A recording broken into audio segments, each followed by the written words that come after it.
કમોસમી વરસાદ કહેરરૂપી વરસ્યો અમરેલી જિલ્લામાં તારાજી સર્જી નાખી। માવઠાના મારને કારણે ખેડૂતોને કપાસ અને મગફળીના પાકમાં વ્યાપક નુકસાન સહન કરવાનો વારો આવ્યો છે। સાવરકુંડલા અને રાજુલામાં પણ ખેડૂતોના મોઢે આવેલો કોળિયો છીનવાઈ ચૂક્યો છે।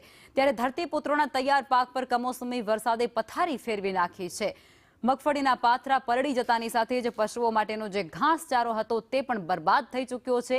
ત્યારે કુદરતી આફત સામે લાચાર આ જગતના તાતને માથે હાથ દઈ અને રોવાનો વારો આવ્યો છે। ખેડૂતોની 4 મહિનાની મહેનત પર પાણી ફરી વળતાની સાથે જ હવે સરકાર પાસે સહાયની ગુહાર લગાવી રહ્યા છે।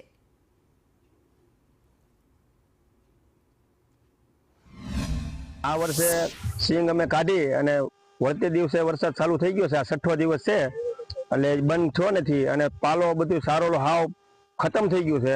પછી કપાસમાં બધો અંદરથી કોટા નીકળી ગયા છે। આગળ અમે તપાસ કરી, કપાસ બધો ઉગી ગયો છે। કપાસ અમારે હાથમાં આવવાનો નથી 100% જે તવડેલો છે એ, અને સિંગ અંદર ઉગી ગઈ છે 50% ઉપર, તો એટલે સિંગે હાથમાં આવવાની નથી। અત્યાર સુધીનો 15 થી 20 હજારનો વીઘે ખર્ચો થઈ ગયો છે સિંગમાં અને કપાસમાં। અને કપાસ હજી પહેલી વીણીનો વીણો ત્યારે ભીનો જે હતો એ વીણો છે, બીજી જે સારી વીણી હતી એ વીણી ટોટલ નાશ થઈ ગઈ છે। તો મારી એવી નમ્ર વિનંતી છે કે સરકારશ્રીને બને તેટલું વહેલું સર્વે કરી અને વહેલું સહાય આપી દે। અમારે કપાસ ને સિંગ ને બધું વાવેતર હતું, એરંડાની સંપૂર્ણ બધો પાક ફેલ ગયો છે, નિષ્ફળ ગયો છે। એમાં કઈ લેવાનું છે નહીં। મજૂરી ખર્ચ, દવાનો ખર્ચ ને એમાંથી અમારે 1 રૂપિયાની હવે આવક થાય એવું નથી। તો અમારે સરકારશ્રીને વહેલી તકે સહાય આપે એવી વિનંતી છે।